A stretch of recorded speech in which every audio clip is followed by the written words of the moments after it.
people. Hello friends, my name is Prithviraj Deshmukh and my friends Nimish Thorat.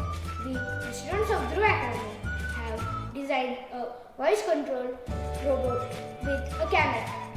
This robot follows voice command through mobile phone, like this: forward, right, left, backward, and stop. As this user-friendly robot shows live video, it has a wide range of applications for disabled people. It is also useful for army, police, detective services, and in hazardous areas where human cannot enter. Thank you for watching our video, and please like and subscribe our channel.